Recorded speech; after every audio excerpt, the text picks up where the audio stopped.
धन्यवाद। आप सबका यहाँ स्वागत।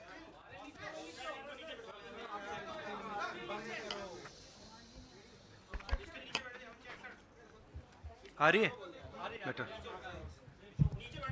आप सबका यहाँ स्वागत। जैसे जयराम रमेश जी ने कहा, 4 घंटे हमारी कास्ट सेंसस पे चर्चा हुई, डिस्कशन हुआ और एक ऐतिहासिक निर्णय कांग्रेस वर्किंग कमेटी ने लिया है और यूनानिमसली लिया है। मगर मतलब कमरे में कोई ऐसा व्यक्ति नहीं था जिसने अपना पूरा सपोर्ट कास्ट सेंसस का जो कॉन्सेप्ट है उसको नहीं दिया। तो काफ़ी खुशी की बात है। हमारे यहाँ चीफ मिनिस्टर्स बैठे हैं।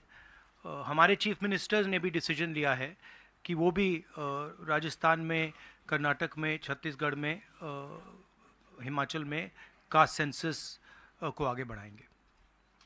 तो अंग्रेजी में बोल दूँ? इंग्लिश में। There's a very big decision taken today by the Congress Working Committee. Unanimously, the Working Committee has supported the idea of a caste census in the country. And I think it is a very, very progressive step, a very powerful step for the emancipation of the poor people in our country. We've also, our chief ministers are also believe that it's an important step for them to take. So our states are also considering this and actioning this this step. If you have any questions, हाँ जी, please feel सवाल। free to ask them. एक minute एक एक करके संजीव, एक minute please रुक जाइए। हाँ जी। Rahul ji, the Congress has taken the decision of, taking this caste census forward.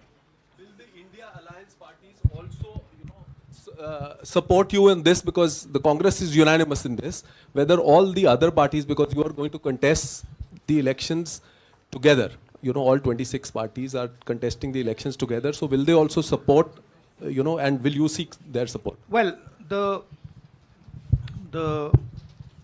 Congress president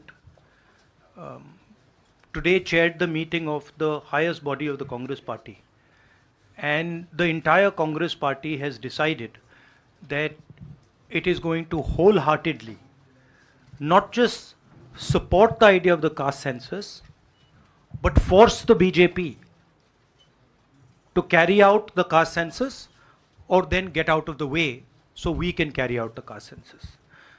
Now, most of the parties in the India Alliance are unanimous that the caste census should be implemented. There might be a few who might have a slightly different position, and that's fine. We are quite flexible. We are not a fascist system. We are quite flexible. If somebody has a slightly different opinion, there's no problem. They can have that opinion. But I am confident that the vast majority of the Indian Alliance is going to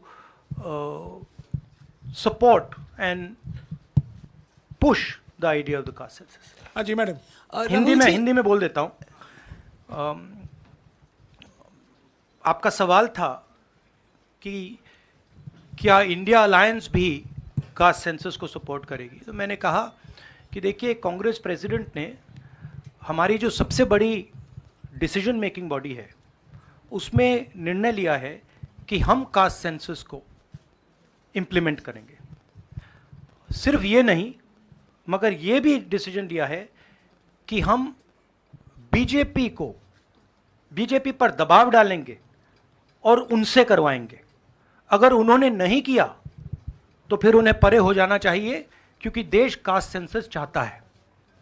अब जहां तक India alliance की बात है, मैं जानता हूं कि काफ़ी पार्टी इंडिया अलायंस में इस निर्णय का समर्थन करेंगी। एक दो पार्टी हो सकती हैं जिनकी राय थोड़ी अलग हो। हमारे लिए कोई प्रॉब्लम नहीं है, क्योंकि हम कोई फैशिस्ट सिस्टम नहीं है।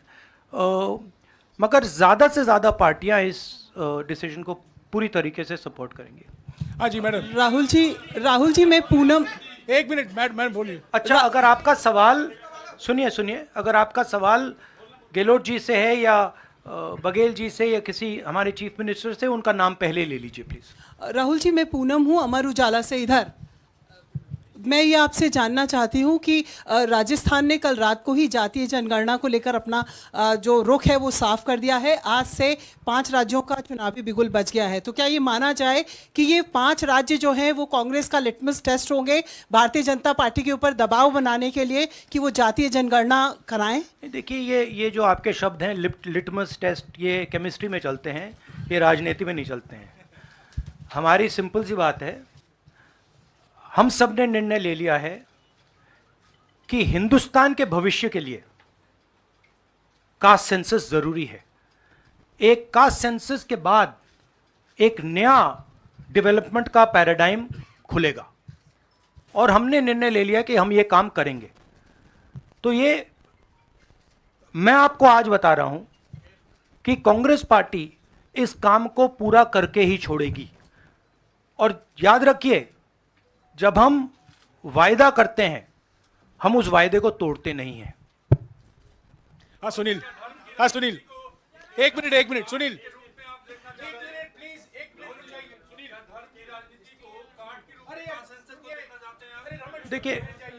देखिए नहीं, मैं इसका जवाब देता हूं। देखिए, ये कास्ट और धर्म की बात नहीं है, ये गरीबी की बात है। हिंदुस्तान के ओबीसी, हिंदुस्तान के दलित, हिंदुस्तान के आदिवासी और हिंदुस्तान के गरीब लोग, इनके लिए यह काम किया जा रहा है। आज क्या हो रहा है, 2 हिंदुस्तान बन रहे हैं, एक अदानी जी वाला और दूसरा सबका। कास्ट सेंसस साफ दिखा देगा कि हिंदुस्तान में लोग कितने हैं, कौन है, और हम वहां नहीं रुकेंगे। उसके बाद इकोनॉमिक सर्वे होगा, तो हमें यह भी पता लग जाएगा कि कितने लोग हैं, धन किसके हाथ में है, धन कहां है, एसेट्स किसके हाथ में है। और फिर जैसे मैंने कहा, जो एक्सरे हमें, और मैं कहता हूं शायद इसमें मेरी भी गलती है, जो हमने पहले नहीं किया उसको अब हम पूरा करके दिखा देंगे, क्योंकि इस एक्सरे की जरूरत है। अगर हम नया पैराडाइम, नया डेवलपमेंट का पैराडाइम चाहते हैं जहां सबको न्याय मिले, उसके लिए हमें कास्ट सेंसस करना ही होगा। Sir, you've heard the Prime Minister in Hyderabad, give his counter to the caste census and about, the rights and what will happen to southern states and the various things. How do you view that? And also for the Karnataka Chief Minister, why doesn't he go ahead with the release of the caste census data? We are in discussions. We are very clear what our direction is. Those actions will be taken. I'll also let Siddaramaiah ji directly answer your question. So first, let me ask him to. You haven't answered that. I'll come back to you. He's asking about caste census in Karnataka. Our previous government in Karnataka, that is, the government, our Congress government was there between 2013 and 2018. Normally he doesn't need a mic. In 2014 and 15, we have entrusted this caste census and socio-economic survey of all communities to Permanent Backward Class Commission, headed by one Kantraj, then chairman of the commission. By the time our term is over, the report was not ready. When coalition government was there in Karnataka after 2018, the caste census report was ready, but the coalition government's chief minister, Mr. Kumaraswamy, did not receive that report.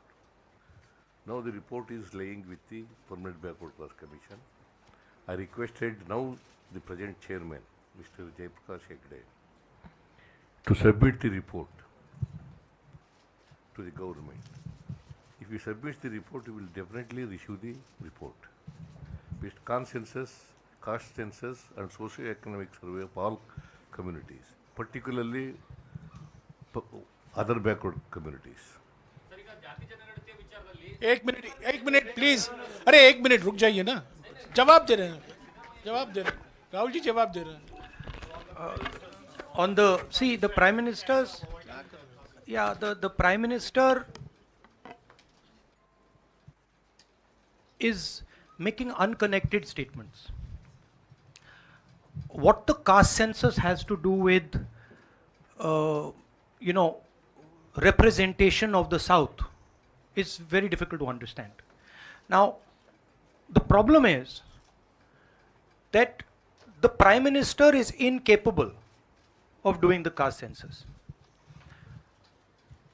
I'd like to point out something quite interesting. There are हमारे 4 chief ministers हैं. 4 में से 3 OBC वर्ग के हैं. BJP के 10 chief minister हैं, 1 OBC वर्ग के हैं, और वो भी कुछ ही दिन में चीफ मिनिस्टर नहीं रहेंगे. तो बात बहुत होती है ओबीसीज की, मगर नरेंद्र मोदी जी को यह बताना है कि ओबीसीज के लिए आपने किया क्या. मैंने पार्लियामेंट में उदाहरण दिया कि 90 अफसरों में से 3 अफसर ओबीसी वर्ग के.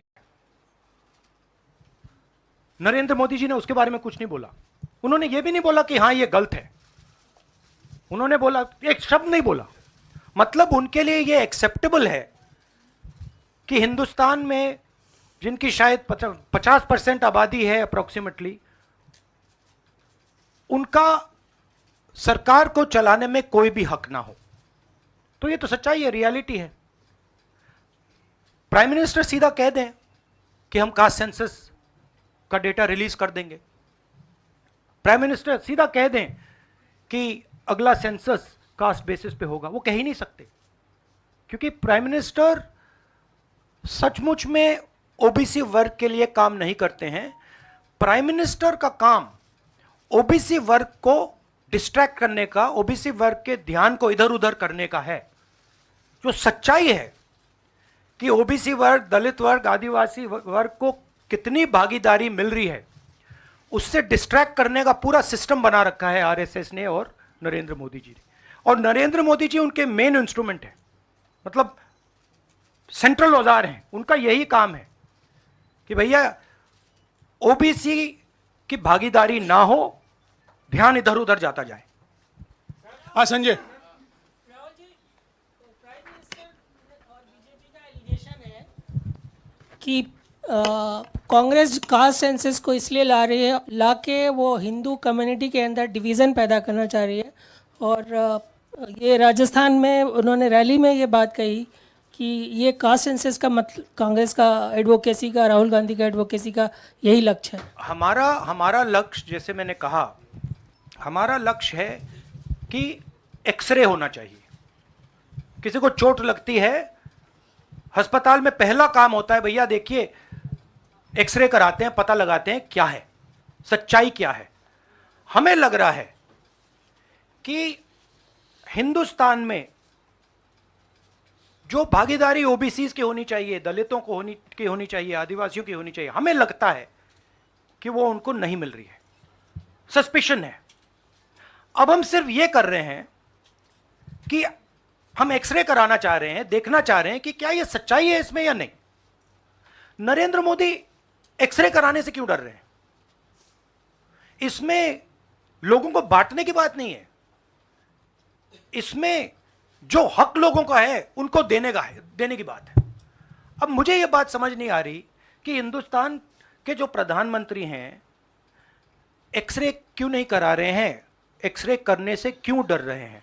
और जहां भी जा रहे हैं आप नोटिस कीजिए, कहीं ना कहीं डिस्ट्रैक्ट करने की बात कर रहे हैं. कभी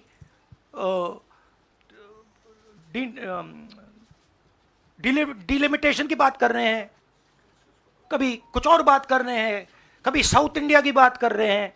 मगर एक भाषण में नरेंद्र मोदी जी ने ये नहीं कहा कि देखिए जो राहुल गांधी ने कहा है 90 अफसर जो हिंदुस्तान को चलाते हैं उसमें से 3 लोग सिर्फ ओबीसी वर्ग के हैं, ये सच्चाई है, ये सच्चाई बीजेपी ने एक्सेप्ट की है और उनको सिर्फ 5% बजट पर कंट्रोल है। यह प्रधानमंत्री अपने भाषण में नहीं बोल पा रहे हैं।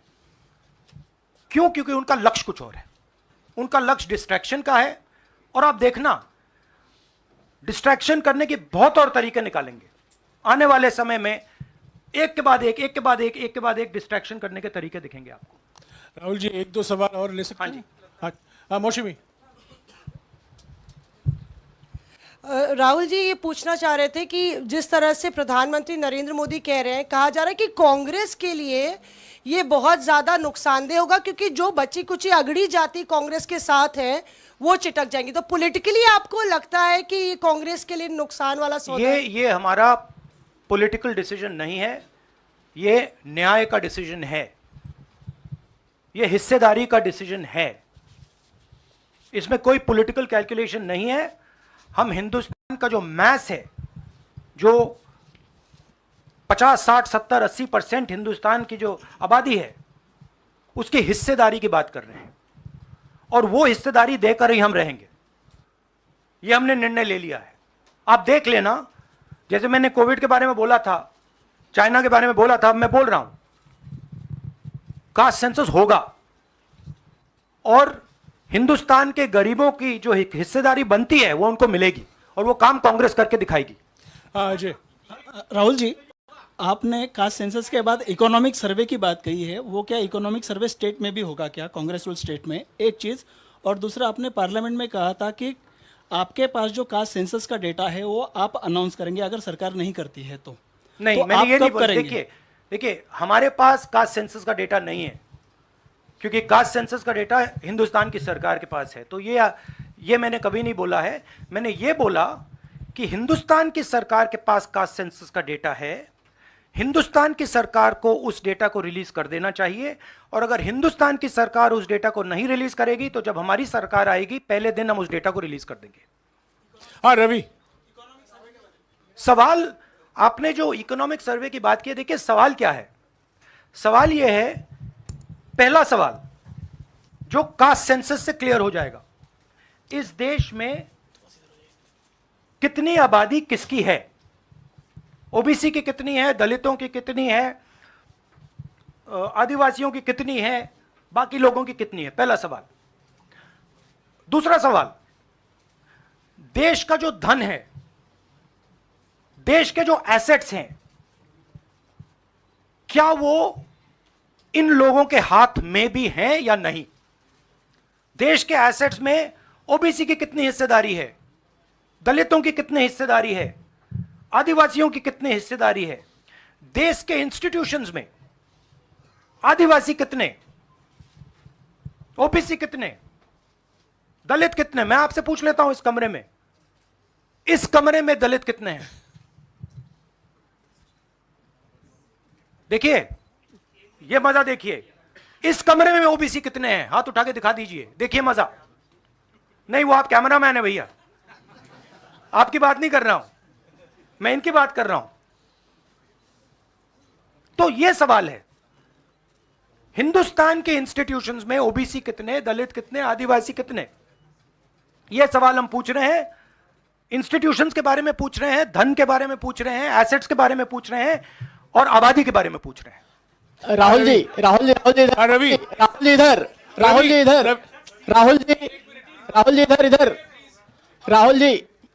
राहुल जी मेरा सवाल, आपने कहा कि प्रधानमंत्री बार बार डिस्ट्रैक्ट करने की कोशिश करेंगे, उसी से जुड़ा सवाल है, जो कि प्रधानमंत्री बार बार ये कह रहे हैं कि आप विदेशी ताकतों से मिले हुए हैं और आप देश को तोड़ना चाहते हैं, ये प्रधानमंत्री आरोप लगा रहे हैं, इस पे क्या कहेंगे आप? मतलब इसका क्या कनेक्शन है? हम कह रहे हैं कि जो इस देश के गरीब लोग हैं उनकी हिस्सेदारी कितनी है, वो हैं कितने, हम ये सवाल पूछ रहे हैं। कनेक्शन क्या है? ये वही बात है डिस्ट्रैक्ट करने का कि भैया उधर देखो, इधर देखो, उधर देखो। जैसे मैंने अभी आपसे पूछा इस कमरे में ओबीसी कितने हैं, सब लोग इधर उधर देख रहे थे। एक भी हाथ नहीं दिखा मुझे। एक है, हाँ भैया मेन ये है, ये मेन है। यहां पे ना एक आदिवासी है, ना एक दलित है, ना एक ओबीसी है, तो सवाल उठता है। अब मैं ये नहीं कह रहा हूं, नहीं मैं ये नहीं कह रहा हूं, सवाल पूछना जरूरी है, मैं सिर्फ सवाल पूछ रहा हूं। उसके बाद डेटा के बाद क्या किया जाएगा उसके बारे में हमने अभी डिस्कशन नहीं किया, मगर हम एक ऐतिहासिक सवाल पूछ रहे हैं। हिस्सेदारी में ओबीसी वर्ग को कितना मिल रहा है, दलित वर्ग को कितना मिल रहा है, आदिवासी वर्ग को कितना मिल रहा है, बाकी लोगों को कितना मिल रहा है? यह हिस्टोरिकल सवाल है और इससे हिंदुस्तान की जो आगे आने वाले का जो इकोनॉमिक मॉडल होगा, पॉलिटिकल मॉडल होगा, इसी बेसिस पे बनेगा। धन्यवाद, शुक्रिया।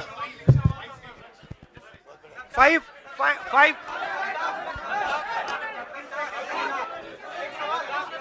भैया एक सेकंड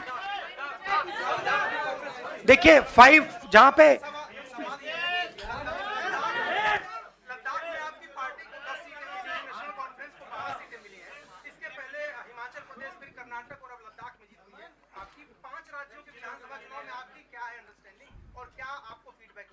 मैंने आपसे कहा कि बीजेपी के 10 स्टेट्स हैं, एक उनका ओबीसी चीफ मिनिस्टर है, तो मध्य प्रदेश में उनकी सरकार जारी है, राजस्थान में भी सरकार जारी है, छत्तीसगढ़ में भी जारी है, तेलंगाना में जारी, सॉरी उल्टा बोल दिया छत्तीसगढ़ में हमारी सरकार है, आ रही है।